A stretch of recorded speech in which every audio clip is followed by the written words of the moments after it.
सगळ्यात महत्वाचा असतो की डॉक्टरांकडे गेलो, पोट फुगायला करायला आणि IBS सारखं वाटतं म्हटलं की पेशंट स्वतः IBS ची डाएट ऑनलाईन चॅट GPT गुगलवरती घेतो आणि स्वतः चेंजेस करायला चालू करतो.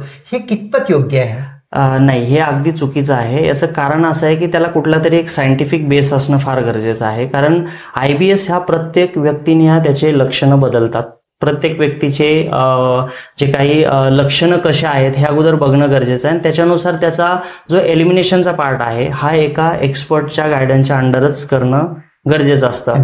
जर त्याच्यामध्ये काही चुका झाल्या तर सिम्पटम्स अजून जास्त वर्स्ट होण्याची शक्यता असते आणि असा अनुभव बऱ्याच वेळा आम्हाला बघायला मिळतो. जर का IBSचं डाएट असेल तर प्लेन प्रिस्क्राईब डाएट आहे म्हणून काहीतरी चालू करणं हे योग्य नाही.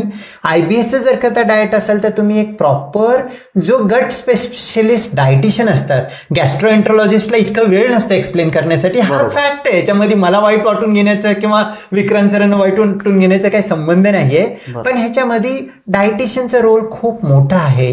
काय खातात बघणे, त्याला कमी करणे, काय ऍड करायचं, कोणतं हे करायचं, हे सगळं डायटिशियनला भेटून करणं योग्य आहे. चॅट GPT आम्ही म्हणतो डॉक्टर गुगल किंवा डॉक्टर डायटिशियन न होता, गुगल डायटिशियन न होता तुम्ही डायटिशियनला भेटून एक्सपर्टच्या सल्ल्यानुसार करायला पाहिजे. नसेल तर अननेसेसरी त्रास पेशंटला झेलावं लागतं असं म्हणायचं का? बरोबर, त्रास वाढू शकतो. आणि जेव्हा तुम्ही एका अंडर एक्सपर्टच्या गायडन्सने जाता किंवा अंडर मॉनिटर ह्या सगळ्या गोष्टी करत असतात, तिथे अनेक फायदे तुम्हाला मिळू शकतात. कारण कुठलाही एक्सपर्ट डायटिशियन किंवा डॉक्टर्स जेव्हा तुमचं लाईफस्टाईल रुटीन स्टडी करतात आणि त्याच्यानुसार तुम्हाला काही स्टेप्स फॉलो करायला सांगतात किंवा त्या रिलेटेड कॉर्डिनेशन ठेवतात आणि या कॉर्डिनेशनमुळे तुमचे जे काही सिम्पटम्स आहेत ते मॅनेज होण्यासाठी तिथे शक्यता ही जवळपास 90% पेक्षा जास्त वाढून जाते.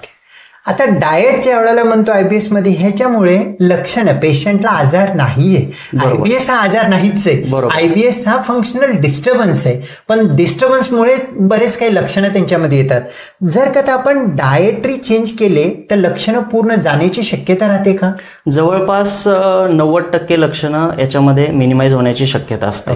परंतु 90% लक्षणं ज्यावेळेस मिनिमाइज होतात त्यावेळेस पेशंटला प्रॅक्टिकली भरपूर फायदा झालेला असतो आणि त्यांचा जो डिस्टर्बन्स आहे तो अगदी निग्लिजेबल होऊन जातो की जेणेकरून तिकडे पेशंटचं लक्ष लागत नाही आणि पेशंटला समाधान मिळतं, कम्फर्ट येऊन जातो.